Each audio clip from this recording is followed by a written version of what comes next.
As a big-time owner of horses these days, Yeah. I'm getting a greater understanding and appreciation for dual acceptors. Yes. Yes, very true. Yeah. What are your thoughts? The second at Portsea we're talking about, another one in the On the Drift stable. Yeah, it makes sense.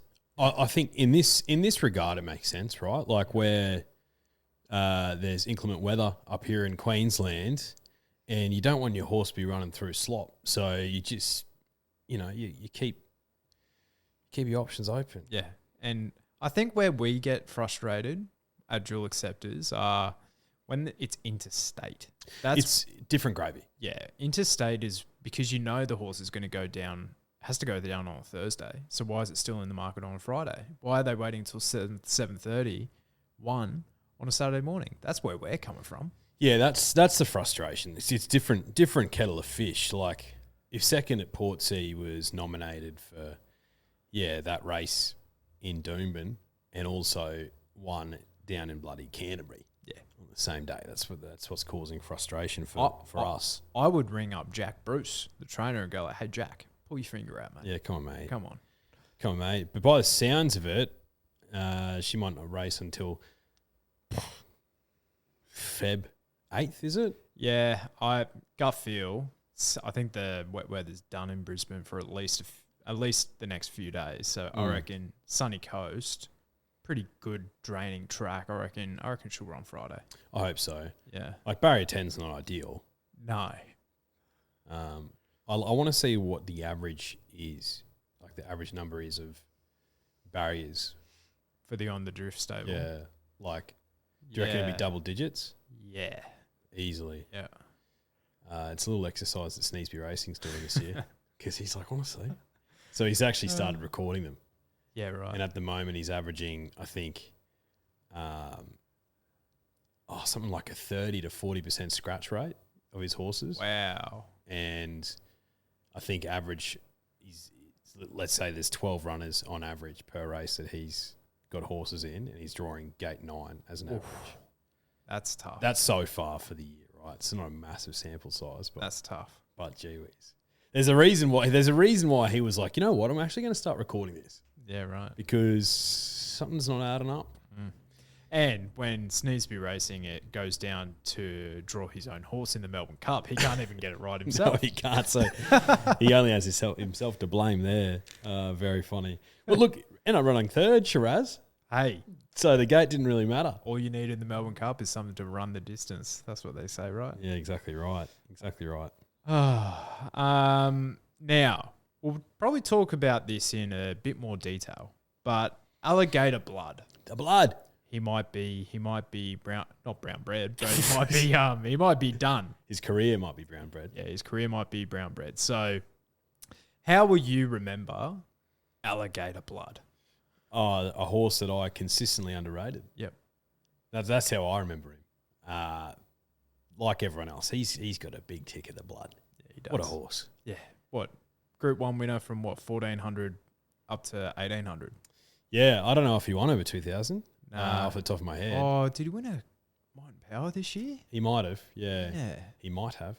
I think he did. But, winning Magic Millions races as a 3-year-old, coming back with the Waterhouse and Bott stable after, coming back from injury and changing stables a couple of times and not being anywhere near as good as what he was. And that Stradbroke win, mate, was unbelievable. Brained him. He brained him. Clearly, he was clearly the best horse in the race. Yep. And that just catapulted him to being, back in the top 5 racehorses in the country pretty consistently for the last, 2 years. Yep. Unbelievable story. One of the best I've seen in my time watching the great game. 7 Group 1s, mate. That's awesome. Yeah. He's an iron horse. He is. One of the great partnerships, him and TC. Great partnership. And just the racing pattern, mate. Waterhouse Bott. Oh, professional. Yeah, and it's a bit of a shame because, it would have been great to see the ding-dong battle between him and Mr. Brightside again this autumn. I think Brightside's been a better horse than him over the last sort of 12 months, particularly since that All-Star Mile win. I think that was the catalyst. It might not have been the case so far, but as of right now, I'm better than you. Yep. But still, the Blood is still clipping off Group 1s in the spring. Mate, looked like the winner in the Cox Plate in one of the great finishes. Yeah. Imagine if he knocks that off. It's like, oh, okay. It's one of the greatest horses I've ever seen. Yeah. What do you reckon, mate? Yeah, he's just everything that you've talked about. I think he's just he's right on the borderline of a champion. Yeah. Like, I reckon he was a big reason for putting Queensland racing back on the map. Like him coming back from that kissing spine, and I'm no expert, but not many horses do that. No. And yeah, and I just, as you said, just constantly underrate him. And I think back to his early career before the kissing spine. Man, remember that Golden Eagle? So that was Colette's Golden Eagle. Yeah. He was the $5 favourite on a heavy 10 where he'd never seen a wet track. And it's like, okay, hello. This is what we're, like, the market loves him. The market loves the Blood. And the punters love him as well. And I think there was a bit, with his ownership changing and all that sort of stuff as well. How do you remember him? Do you remember him in the Jerry Harvey silks or the green silks? Oh, the Jerry Harvey silks. Yeah. Now I do. Far better horse now. Yeah, definitely. Those silks are classic though. These previous silks. Ugly. Yeah, classically ugly, that's for sure. And a great name too, Alligator Blood. Yeah, really well named. Just you wouldn't find many horses with such a colourful story. No. A lot of chapters in that book. So, yeah, great career, the Blood. If we don't see ever again, I don't think we will. And it's a shame. And, injuries, they've just been constant over the last few years. And unfortunately, impacting a lot of our top liners. And, something we could probably talk about more on another day. Yep. I can't wait till he sits down and Alligator Blood this season, like our previous cricketers, actually writes like an autobiography of his career. Wouldn't he have some yarns to say? Be a top seller. Yeah. Real top seller. Well, that's what I mean. Like that's the sort of career he's had. Like it's been compelling. Yeah. Alligator Blood, I'm all in. Yeah, exactly. Yeah. Terrific horse. Tough horse. Now, the other thing that we did say on Sunday when you were on the blower was that we're going to have a look at the futures markets for February. So, without further ado, we are looking at the CF Orr Stakes. Now, there's not a whole lot of juice in this futures market, but let's give it a full preview. So, previous winners, Jack and O, Tofane, Streets of Avalon, Alabama Express, Manuel, Hartnell, and Blackheart Bard. So 10 of the last 20 winners were first up. And the Australia Stakes is also a really good lead-up reference as well. So in recent years, Streets of Avalon, Manuel, Hartnell, and Blackheart Bard all came through the Australia Stakes. So they bucked the trend a little bit. But Tofane in recent years is one of the few that actually targeted the race first up. So Mr. Brightside has to go against recent history, I'd suggest. Yeah, he would. And you're looking at the form out of the Australia Stakes and V8's right in the market. He's $8 at the moment with the good people at Neds and Futures. I think V8's a good horse, but I'm seeing others in the market who I'd take over him any day of the week. Yeah? Yeah. Like who? Well, Mr. Brightside, firstly. $2. $2, yeah. Skinny. It is extremely skinny in futures, but on the day, you're not going to get much better than that. True. So V8's at $8, but there's others around that where, if you're not a punter who likes to get into the $2 things, drifters, and I know a lot of you are, there's others in that market that I'm not 100% sure if they're going to be going there, that look more attractive to me though. So the likes of Southport Tycoon, $15? $15 with the good people in Neds. He's the one I identified as well. Came home really well. Yeah. Behind V8. Just missed the start. If he draws a closer gate, and can settle midfield. Yep. Looks like the 1,400 metres, he'll completely heat it up. So if you're shopping for a bit more value, drifters, I'd say Southport Tycoon is the horse. Another interesting one is Buckaroo. Yeah. He's been trialling well, flying under the radar a little bit. Obviously came over here with a bit of a spruik from the UK, I believe, Buckaroo. Yep. So he's one as well who I don't think he'll be very I don't think he'll have a lot of friends in the market throughout the week. But then if he gets crunched on the day, you know he's ready to go, Buckaroo. So he's one at 15s as well, where I don't think you'll get that price on the day, but you could probably get that around, the week leading into it. Once he accepts and you lock in a good barrier, hopefully, for him, take the price then. I agree with that. Yeah, but they're the ones that I was looking at. Yeah, that's the light infantry man reference for Buckaroo. Yep. Running around that horse who's failed in Australia. So Buckaroo probably got on 2 hard decks in Sydney. He debuted here in the Champions Mile, not the Champions Mile, the King Charles. Yep. So yeah, I like that. Southport Tycoon was the one for me. $15, I think, kind of writes his own ticket. It was a lip away from V8 and you're getting double the price. And that was only his 4th or 5th career start. Very lightly raced. Yeah, and V8's only had a couple more starts, but, I don't think there's as much indifference between them in the market. A horse like Magic Time, you can steer clear of her. She's heading towards the Newmarket first up, so she'll have to do a Red Kirk Warrior heading there first up. And I wonder how she'll go in the weights in that contest, considering she actually knocked off a Group 1 at her last start. But these other horses around there, I really struggle to find any others. Potentially like a King Colorado, maybe. But yeah, I don't really have any others in this market that I'm really confident about. I could entertain like a straight Acer if I knew he was heading this way, but I don't know. Yeah, and there's a lot who are in that bracket where you're like, oh, are you actually heading here? Like Fangirl's in the market. She won't go on this race. Will Pericles go on this race? I don't think so. Nah. Pride of Jenny, like attrition, or if he's in this race, he'd be probably a green light. You know what I mean? You're looking for him to be running on. Absolutely. And that's where Mr. Brightside, like he's good to go from the start. Mr. Brightside nearly won a Cox Plate over 2,000 metres, but he's an out-and-out miler who has the sprint in his legs to knock off some good horses over 1,400 metres. And if Alligator Blood was in the field, Brightside would be $2, Blood would be $3, and they run the Quinella. Yes. Yeah. So it's pretty simple. Yep. All right, the next one that we're going to have a look at is the Lightning Stakes, 1,000 metres, weight for age. Previous winners, Coolangatta, Home Affairs, Nature Strip, Geetra, In Her Time, and Red Kirk Warrior.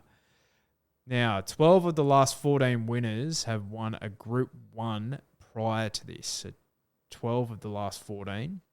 Then 28 of the last 34 winners were first up. So a lot of these do come here first up because it's a specialist distance, Declan. Mm-hmm. Now, I thought this market was pretty damn interesting. Are there any that really catch your eye immediately outside of the favourite? Look, not particularly. Like, there's a couple in here who are 3-year-olds where I'm like, are you actually coming here? You know what I mean? Like your King's Gambit definitely creates interest. I think he's an Oakleigh Plater. But he's an Oakleigh Plater because why would you take him to 1,000 metres weight for age where, he'll have a phantom weight. Exactly. Why don't you fish in a pond where there's more fish and then you got a shotgun. And they're not convinced he likes it down the straight. Exactly. So King's Gibbet. He's $21, King's Gambit. But he's not gonna race here. Nah. Asfura, she might race here, but I think she's going to be more of your Oakleigh Plate horse again. I think she's better over the 1,000 metres than the 1,100. I agree, but she's more likely to win in Group 1 and when Imperatrice isn't there. Well, is Imperatriz 100% locked in? She probably would be, right? I think so. I think she's World's best sprinter. first up here. The world's best sprinter who's ranked 69th according to. Let it go, bruh. It just doesn't make any sense to me. Outside of that, you're looking at Overpass. You're looking at King of Sparta, and they're all around the sort of $31 mark with Ned's. Airman's one that I know you've pointed out before. Lofty Strikes at 50s. Oh, you've missed him. Your old mate, Remark. $31. First up over 1,000 metres. That's interesting. If he heads that way, I think he's in the game there. Passive aggressive. Well, she no longer retired. No longer retired, back in work because they were just thinking, well, we've got some unfinished business with this girl. She's quick. And what? She beat what's his name? Kick a kick. Yeah, Giga Kick first up over 1,000 metres, didn't she? Yep, she did. So they're the two, $31. Like, has to be $1.80. No one's going in at that price, are they? Not in futures, no. For Imperatriz? No way. Like, if she's $1.80 on the day, that's a responsible whack. Because she's so much better than these. Yeah. She's pretty good. Like, so much better. But you're not getting $1.80 on the day. Like, that champion sprint, end of prep run, yes. But I'm not... And she didn't have the what am I trying to say? She didn't race in her best pattern on the day. So I think she likes following something and having something bring her into the race, which is what was so still impressive about that win because she was doing it basically, she was racing on her own. Yeah. She still won by a length. Yeah. But I was really taken, and I think Buenos Noches, Buenos Noches. he is a straight track horse. But I reckon the Newmarket could potentially be his race this prep. Like if we're going off that stat, 12 of the last 14 won a Group 1 prior to this. Like she picks herself. Outside, if there's a favourites out market, yeah, I reckon Remark could be one. $31. Why not? Well, he's a you take your money from him in your run type horse and fresh. 1,000 metres, yeah. Strange things have happened. Yeah. Has he gone down the straight before? I don't think so. I reckon he's just a Sydney sider. Yeah. The Hawks are due, aren't they? Yeah. Really due. Yeah. Him or Asfura. If Asfura goes here first up, $21, 1,000 metres for her, yeah. I think she could be a play as well. All right. The third one we're going to look at now, this one is going to be interesting. The Blue Diamond, 1,200 metre 2-year classic. So our previous winners here, Little Bros, Dormier, Artorius, Tagaloa, Liar, written by and Catchy. Few winners found on this podcast. Now, only 2 winners since 2007 have not run top 2 in their lead-up run. Mm-hmm. So I think Dormier was possibly one of those, and I reckon Tagaloa was one of those as well in recent years. Tagaloa, I reckon he was 4th in the lead-up, so you still want him to run decent. Now, I did ask the drifters here because there wasn't necessarily, like they were all saying like Mr. Brightside for the CF Orr and Imperatriz, which you expect them to, right? Yeah, sheep. Now, Marcus Williams of Mick Price's owner, big-time owner fame. Yeah. Coleman, a sneaky chance. Mm-hmm. He resumes again this weekend. Racing this weekend, I believe he's about a $2.50, $3 second favourite, I believe. Yeah, and that's how I actually like to play these markets, is I look at the lead-up runs. Who's the favourite? If I think they're going to win, I think they're a good chance to, shorten in price. If they're winning one of the key lead-up races, history would suggest they're in with a chance for the grand final. Yeah. So Coleman is one. That filly from last week. Now, Hamish, you've butchered this spelling, mate, but you've said Kuro Nanaki. Now, I don't think that's her name. And Bold Bastille. Now, you mentioned that horse recently as well. Bold Pastel, yeah, whether she makes it to a Blue Diamond or not, that's the thing out of the Hayes stable. She's smart. I think she is probably, based on what we've seen so far, easily in the conversation for probably top 4, top 5 2-year-olds, based on what we've seen so far. So I think the $6 on offer for her with Neds would be a great price if you knew that she was definitely going to get there. It's even $6, so with a few things up in the air, you're just like, Yeah. Look, there's one in the market I like the look of who's going to be in the same race as Coleman, who's been trialling well. Same stable, same silks as the current favourite, High Octane. And that's counter-offensive, $26 at the moment. It's $6 on the weekend.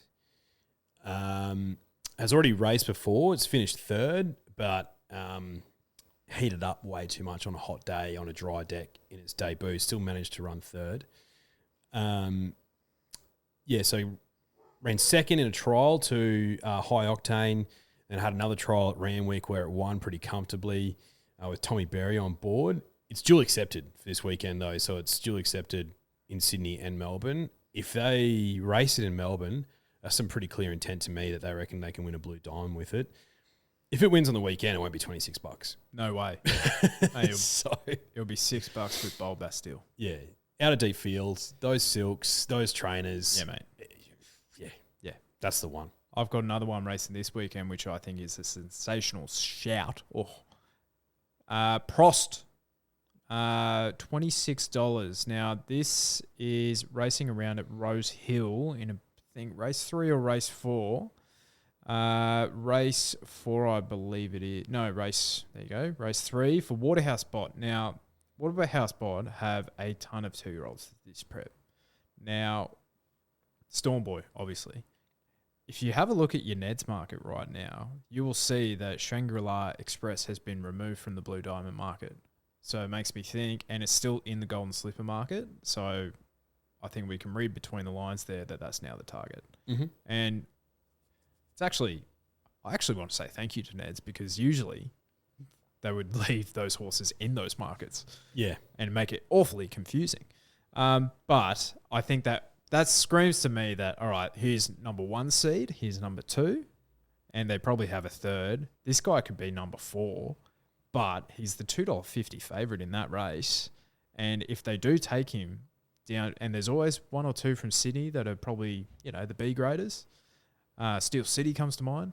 Should have won that by lengths last year, but bang, could come down to Melbourne and cause some issues. Great pattern as well. Okay. Well, of course it does, from that stable. The Sydney B graders are better than the A graders in Melbourne. Well found. So there's a couple of $26 shots for you there, Drifters. Yep. Thank us later. Of the locals and of the exposed horses, I do like Bodyguard. Bodyguard's been impressive so far. Bodyguard's a great shout. High Octane won well on the weekend, but I'm not diving into $4.50 just yet. Anisa is going against Coleman this weekend. She's a smart little filly. I think she's out of the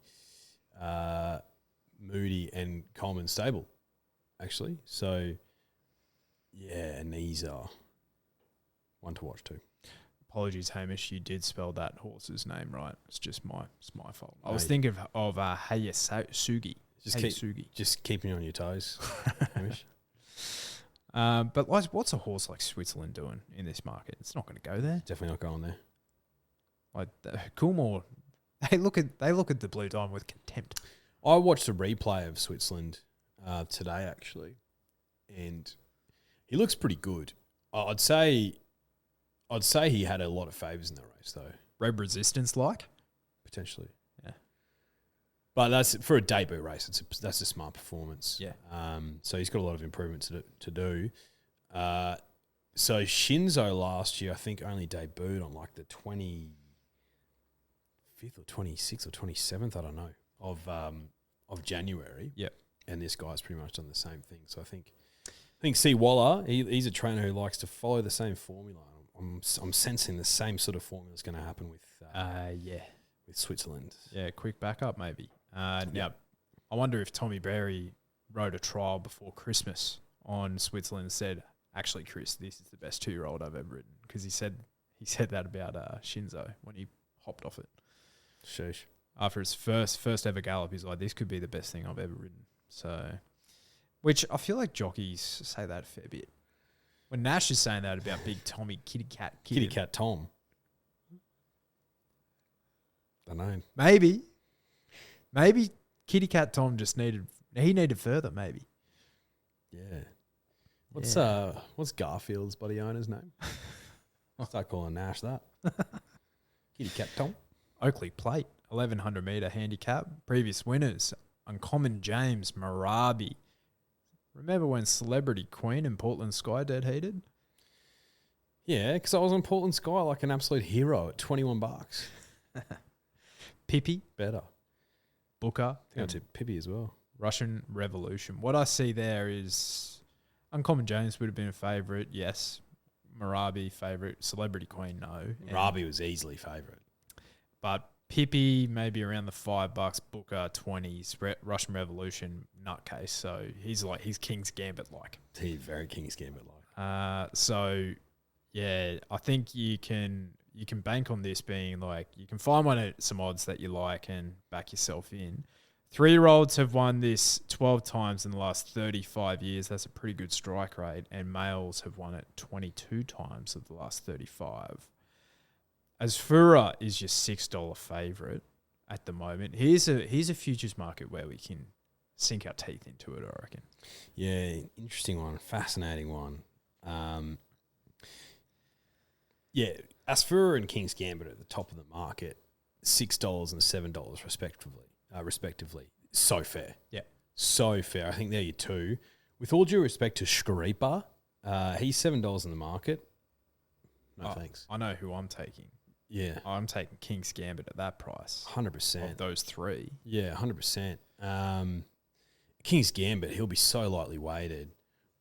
Be fascinating to see what Asfura gets, because she hasn't won a Group 1, but she's Group 1 placed multiple times, I think. And, I think she's got maybe 2 Group 2s and a couple of Group 3s in there. So she might be the highest rated horse that's actually in the race, which will make things difficult for her. But Caulfield, 1100 metres, if she draws a gate, she's going to be terribly hard to beat. Yep. So wait and see on the day, but I'd say she probably is going to be my pick. But depending on all those circumstances, weights and what have you, King's Gambit is going to be mildly hard to beat in this race if he can put it together. It's a big if. But, mate, Oakleigh Plate, 1100 metre start, nice long run into the corner. And I'm assuming, I don't know if Tommy can get that light, but if he is there on the day riding this thing, he'll just get him in a nice position. Easy, Tiger. Come on. But a high pressure race, I think, will actually really suit him. Because he'll have no opportunity to over race. He'll just go fast. Yeah, he'll just go fast. So that's one. I think he will not be starting $7 on the Day Drifters. King's Gambit. I don't think so. No way in hell. If going down the page a little bit and looking at some of the others in the market, Af Cabin, $26. He's an interesting one because he ran really well up here in Queensland in the Doomben 10,000 and then failed pretty much after that. But he's one who could probably get into the race pretty well weighted over 1,100 metres. And he's $26 at the moment. So he's one I could spec at. I need more information about him. Fair enough. Because he spring off. I need a Af Cabin update. What is going on? Others around him in the market, Airman, who we've already mentioned, Charmstone, that's fascinating at $31. Front Page at $31, Hawaii 5-0, Lofty Strike. So there's a few in there who, depending on weights, they're not going to be starting at that price. Yeah. You know who I hope goes here instead, the Newmarket, is Star Patrol. I think he's he can run 1,200. But I think he's better over 1,100. And this is going to be easier than the Newmarket. Yeah, for sure. So him at $15, it adds a bit of interest. Airman, as you suggested, at 26s, but I gut feel is both of those will just go down the straight, because I'm pretty sure Airman ran in the Darley, so I reckon that was just like let him have a look around. He's done it before. Cylinder at $11. Like, on pace, he hasn't won a Group 1 yet, has he? Cylinder. No. So he'll be pretty lightly weighted, and he'll be doing it the hard way up in front. And he's more professional, the King's Gambit. Yeah. He's brilliant. He hasn't been one of mine. No, Cylinder, neither. But at $11, I could entertain that. Yep. Buenos noches, $15. I am me, $15. Yeah, me. Ugh, like she ran really well. She did in that. Rupert Clark. Yep, she was great. She's just not one of mine, and I think I don't know. I just think she finds one better, and when she goes back in grade, I feel like she just brains them. Steps up to the big boys, she's probably finding one or two better. Right sort of race for her, though. Yep. Uncommon James, he had an inconsistent spring, but $15 for a horse that won the race last year. He'd have to be good to win a handicap back-to-back. So 100%. Now, if you thought the CF Orr market was underwhelming, why don't you turn your eyes to the Futurity? You basically copy and paste exactly what's happened here. How pointless is this race? I know. Like, the exact same race a few weeks later at Caulfield and you're calling it Group 1. Yeah. Get fucked.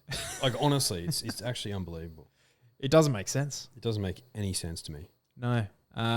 Bright side, you're getting $250 here instead of $2.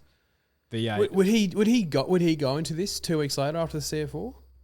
I'd say so. Why not? It's probably worth what, 750 million? Just collect your cash. Mate, for those connections, why wouldn't you? Gelding, why not? Yeah. I just find it absolutely bizarre, the scheduling.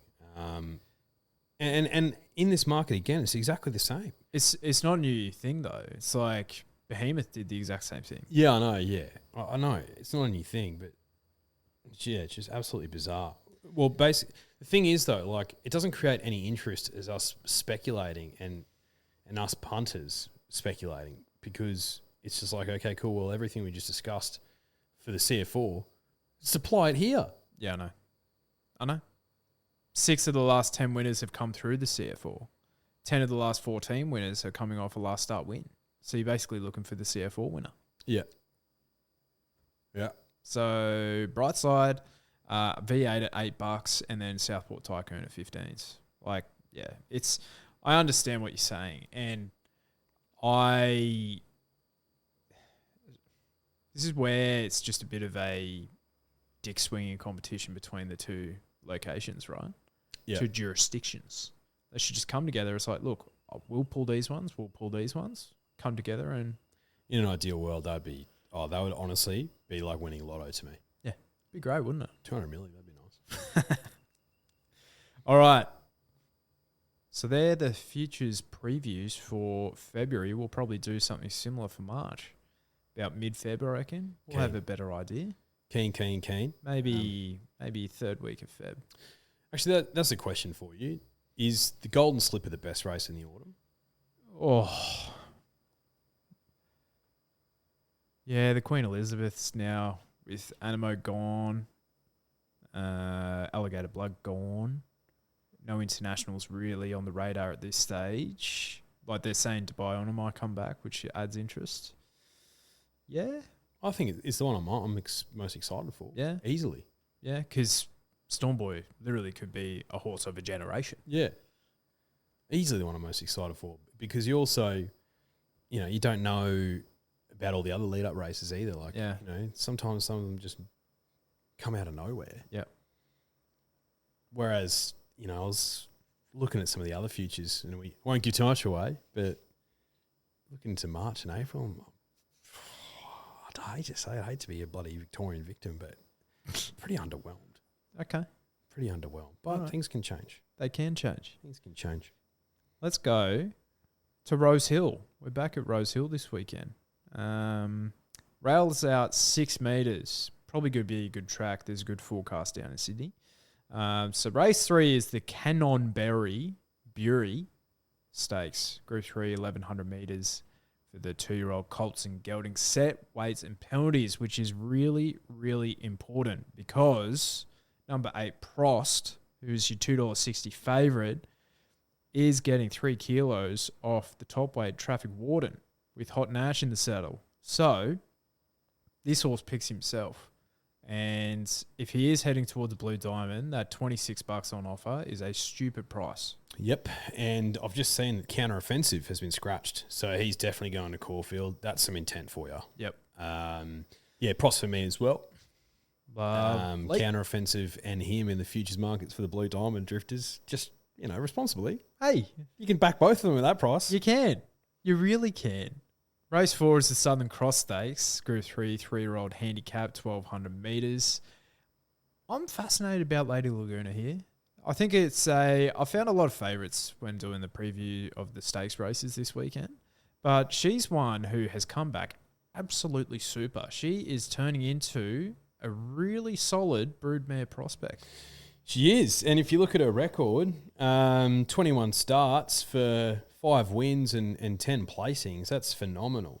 Remember we backed her ages ago up here in Queensland. Might have been her second or third race, and I think she was in the market for the slipper.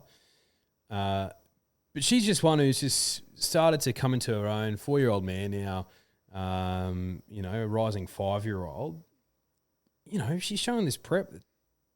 She's super consistent. She'll be there or thereabouts. And compared to some of these others, we know where they're at. Whereas I think she's still got something under the hood. The only other one that creates some interest for me is Christilli. Lightly raced 3-year-old filly. Absolutely buckled in the spring. She was terrible. And after what we saw on day 2 of the championships, where she put them away so comfortably. She has some talent. She definitely has some talent. Does she need a softer deck, though? Maybe. But she's $12, so at the price, I'd find out. Yep. That price. Little 3-year-old filly Christilli. Yeah. So I'm just looking at this. Yeah. These RaceNet stats aren't up to date. They haven't registered J-Mac winning on Lady Laguna, which he definitely did last start where she brained him on the Gold Coast. Only concern for her, and she has a 24% winning strike rate with Lady Laguna now. Like, that's pretty good. If you look at her last 10 starts, she hasn't finished outside the top 3. Only thing for her now, for me, is doing it against the boys.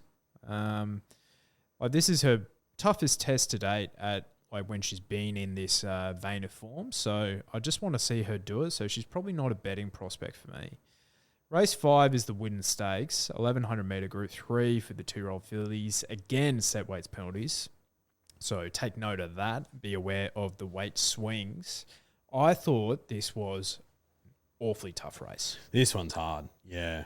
Lady Camelot at $2.10. Only the one career start, but she was only beaten less than a length, and she was wide without cover the entire way. Yeah, so again, Waterhouse Bot, you're trusting the stable, and she's got the prior race experience. I like the Godolphin filly. They're always so professional, and when they've booked J-Mac, you just know there's intent there. So Celerity, number 3, a couple of smart trials, $5.50. She's the one I'd have a spec at. Yeah, I think the top weight, Manal, for Tommy Berry, professional winner on debut, could feature as well. But this is a sit and watch, absolutely. Yeah. There's too many unknowns here, and Lady of Camelot's probably one that I'd say they'd be heading towards a golden slipper. With her, she'd be pretty long in the market, I'd say. But yeah, keen to see how she goes more than anything. Now we head to Caulfield, race 4, the Chairman's Stakes. Now this is a 1,000 metre 2-year-old, set weights and penalties as well. So just be aware of that. This weekend, drifters. But Coleman's your top weight, 59 kilos.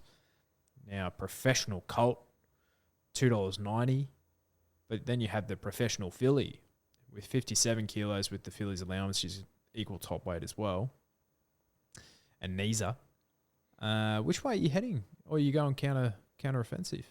I'm going to go counter-offensive just because of the price. Coleman was smart on debut. And these are actually back to when she won last start. And she won really smartly. So out of the two favourites, she'd be the one I'm leaning towards. But just a colt with a bit of weight relief against her. Snowden stable, Blake Shin on, scratch from Sydney. Trialled really smartly, counter-offensive. I'd rather take him with the $6 on offer with the good people at Ned's. Be Shin on. Yep. Scampy's interesting. Scampy is interesting. Because he's gone out, and I think they've lowered their sights to the Blue Diamond as well. He's $51 in that market. I'm not convinced about the Blue points, though.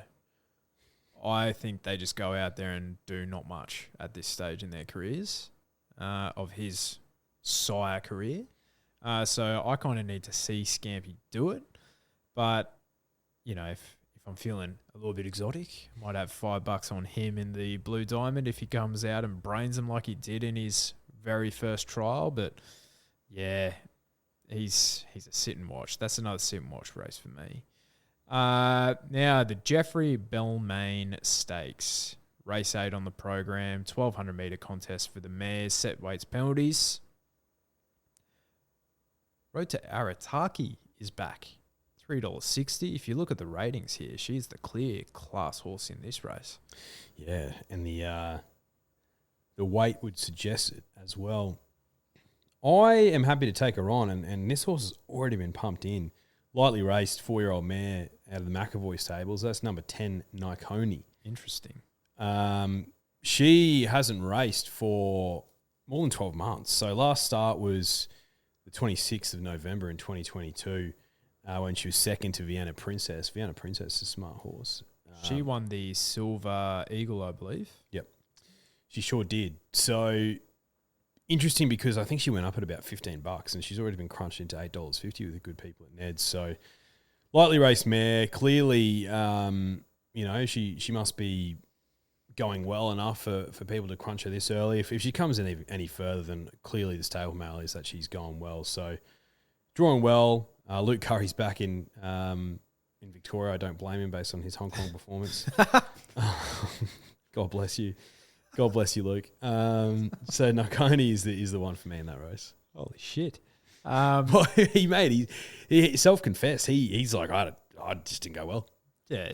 You know, in Hong Kong, they have to organise their own rides as well. Yeah. So no managers, which I think is fascinating. But yeah, so he probably just got over it, you know, apartment living, not for Luke. And when he came back here, it was great. He won an All-Star Mile. Yeah. Cash and checks. FIFO.